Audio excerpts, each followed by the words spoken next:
What is up, guys? It's the Sound Alchemist, part of One Mind Syndicate, and I'm back at it again, bringing you Warhammer 40k videos each and every day, for the most part. On the other hand, Gershwin's got my back, because he also puts out videos, so sometimes we even got 2 videos for you guys every day. But anyway, today we will be talking about the Space Marines, everybody's favorite army in the world of Warhammer 40k. More specifically, today I'm going to dive into a specific type of Primaris Marine, the sneakier versions, those that don the Mark X Phobos Armor. Now, let's dive in. So the Phobos Armor is a type of armor that Marines use when they want to be just a tad bit more sneaky, more stealthy, more attuned to hit-and-run tactics, guerrilla warfare, and the such. Which is rather strange, because when you think about Space Marines, usually they're donning heavy armor. They're not really sneaky since they're like 10 foot tall superhumans. But there are a few exceptions, such as the warriors of the Raven Guard, or for the traitorous side, the Night Lords. So when you're playing Firstborn Marines, the stealthier version of these Marines is pretty much just always going to be your standard scout. However, with the introduction of the new and improved Space Marine, the Primaris Marine, they now don a variety of armor akin to what they're going up against. And if they want to be stealthy, the Phobos Armor is the one to don. So here we're going to be looking at a captain wearing Phobos Armor, and we're going to be seeing what exactly he's going to be good at doing. At first glance, this captain looks pretty standard. However, the Phobos Armor grants him a few special rules. One of those being the Camel Cloak, which in my opinion is a really good one. What this does is that each time a range attack is allocated to a model with this Camel Cloak that's behind cover, you get to add 1 to any armor save throw made against the attack. This is great because it improves the survivability of your captain. And as we all know, captains are a force multiplier. They give buffs to core units, and you have to keep them alive to make sure that your army is just doing better on the battlefield. Another such ability is that of concealed positions. Really great because shenanigans. So anyway, what this does is that during deployment, when you set this unit up, you can set it up anywhere on the battlefield that's more than 9 inches away from the enemy deployment zone and any enemy models. So you can use him as like a forward moving unit to try and get the jump on your opponent and get him stuck in combat turn 1. Or you can use him as like a distraction. Knowing that he's so close to the enemy is probably going to target him first, because of course you do not want to have enemy models in your deployment zone right away, because depending on the type of game that you're playing, certain secondaries or primaries will be basically right in your hands, being so close to the enemy. So with this ability, you can do a lot of different tactics, diversions, tying things up in combat, etc. to mess with your opponent's plans right off the bat. And that previous ability, Concealed Position, pairs really well with the Omni Scrambler that he has. And what this does, it basically sets up a 12-inch bubble around him where enemy units cannot come in via deep strike. It's really good because if you position yourself strategically and you have multiple units with Omni Scramblers, you can block off your opponent's Alpha Strike. They're no longer going to be able to plop down on your backfield and shoot you in the jetpack, so to speak. Now they've got a position somewhere suboptimal.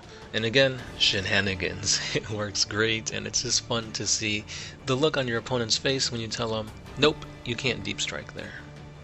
And lastly, the weapon that he wields is a master-crafted Instigator Bolt Carbine. It is a 30-inch ranged Assault 1, Strength 4, -2 AP, 3 damage weapon that has a pretty nifty ability. And that ability is that each time when you select a target with this weapon, you straight up can ignore Look Out Sir rules. So it's a perfect character sniping weapon.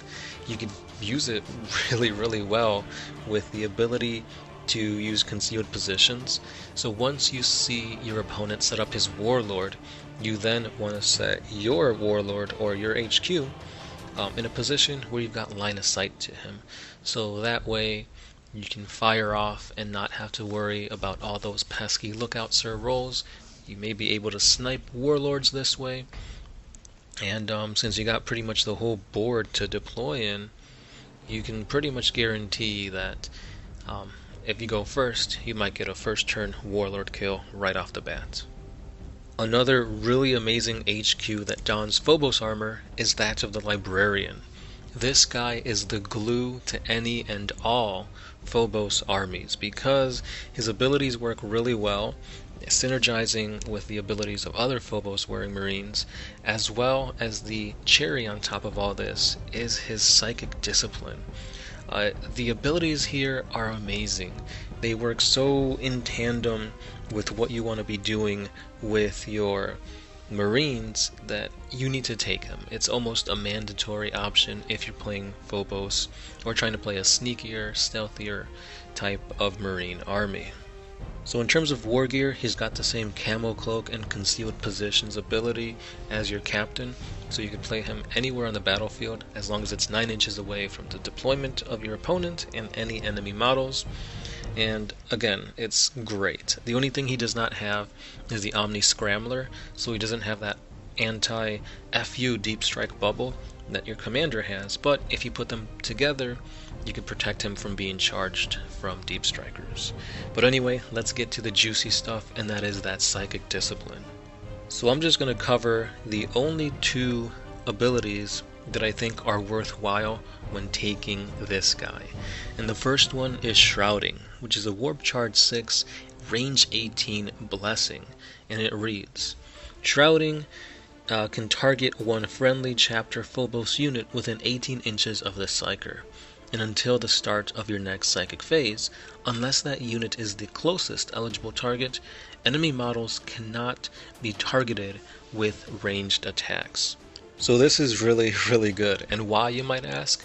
Because you can put like a Rhino or a Dreadnought, some Aggressors, some Storm Shield Terminators, anything that's tanky and survivable up in the front lines. And say you have a unit that's really pivotable, but that is maybe out in the open, or they're in a very unfavorable position, you can activate your Shrouding psychic power, and as long as it goes off and the unit is within 18 inches, you can protect them from being shot at all. That is huge, really huge. So say you got a unit of snipers who are out in the open to try to get that shot. Unfortunately, they missed and they couldn't move back into cover or what have you. It's still not over because you can cast Shrouding on them, and since they're not the closest enemy or the closest unit, now your enemy has to focus fire on whatever is closest. So again, if you got those Storm Shield Terminators, you gotta fire at them first, and with them going up to 3 wounds and having that awesome invuln save, they're probably gonna tank it, and it's gonna save your Eliminators from being shot off the board and give them another round to use those snipers to pick off the enemy. So it's a really great ability, and it just has that word shenanigans written all over it. Now the other one is called Soul Sight. So it's a blessing that has a warp charge value of 6, and again, it's only an 18-inch range. So until the start of your next psychic phase, each time that a model in a unit that makes a ranged attack, you can re-roll the hit roll, and the target does not receive the benefits of cover against that attack.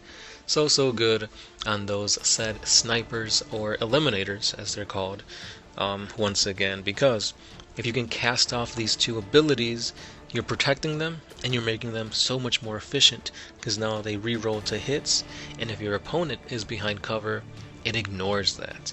It is so good at just eliminating anything you want, and that is why your snipers, your Eliminators, are going to be key in this army. Maybe take units of 2, I wouldn't say 3, I feel like that's too much, but Eliminators are going to be really, really good for this army, so let's look at them right now. So Eliminators are a 3-man sniper unit. They are Phobos, so they come with your camo cloak, concealed position, and they've got another ability, covering fire. This ability reads as such. In your shooting phase, after this unit has shot, if it's not within engagement range of any enemy units, and it contains an Eliminator Sergeant with an Instigator Bolt Carbine, it can make a normal move as if it was your movement phase. That's big, because if you're like me and you've played the Tau before, you know how great jump, shoot, jump is. This is a tactic that the Tau used to do back in the day. You basically move during your movement phase to get into a favorable position.